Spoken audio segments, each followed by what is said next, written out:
Pada suatu zaman di kerajaan Mataram kuno, hiduplah seorang puteri bernama Nyi Ageng Ngerang. Ia merupakan keturunan langsung dari Ki Getas Pandawa, seorang pahlawan besar yang dulu pernah memimpin pasukan dalam perang melawan penjajah di ini. Nyi Ageng Ngerang tumbuh menjadi seorang wanita yang cantik, cerdas, dan berani.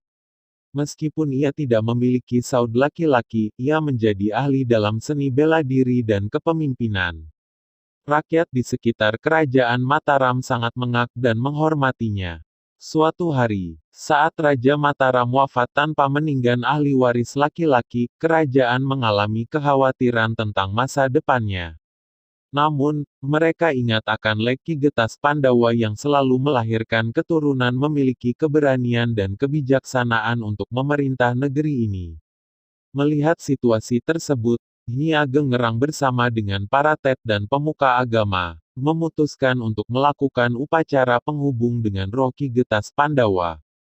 Mereka berharap agar Ki Getasawa memberi petunjuk mengenai pewaris penerus kerajaan. Selama upacara, Nyi Ageng Ngerang yang ditemani seorang raja dari negeri tetangga yang tengah mengunjungi Mataram, Meranggen, merasa kemudian tiba-tiba merasakan kekuatan luara masuk ke dalam dirinya. Rupanya, itu adalah Ki Getas Pandawa yang menjawab doa dan persembahan mereka. Dalam tersebut, Ki Get Pandawa mengatakan bahwa pewaris penerus kerajaan yang terpilih adalah seorang puteri yang bukan hanya tangguh dalam pertempuran, tetapi memiliki hati yang tulus dan bijaksana dalam mengatur keadilan di kerajaan. Ki Getas Pandawa menunjuk Nyi Ageng Ngerang sebagai waris dan memintanya untuk mempersiapkan diri dengan bertapa selama 100 hari. Nyi Ageng Ngerang dengan rendah hati menerima tugas.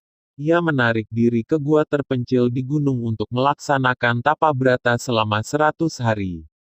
Di dalam gua tersebut ia berdoa dan meditasi, mencari kekuatan spiritual dan kearifan dalam dirinya. Setelah 100 hari berlalu, Nyi Ageng Ngerang muncul dari gua dengan wajah yang bersinar. Ia telah diramalkan oleh pemuka agama dan para tetua sebagai pewaris pener kerajaan yang adil dan bijaksana. Rakyat menyambutnya dengan sukacita dan bertekad untuk membantu mengembalikan kejayaan Kerajaan Mataram. Sebagai penerus, Nyi Ageng Ngerang membuktikan dirinya sebagai seorang pemimpin yang adil, bijaksana, berani. Ia memperbaiki sistem pemerintahan, memberikan perhatian kepada rakyatnya, dan menghadapi setiap tantangan dengan keber.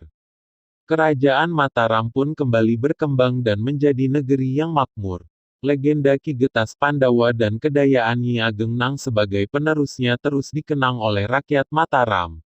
Mereka selalu mengisyaratkan bahwa kepemimpinan yang baik tidak hanya bergung pada linasa kelahiran, tetapi juga pada kekuatan hati dan karunia yang diberikan oleh roh para leluhur.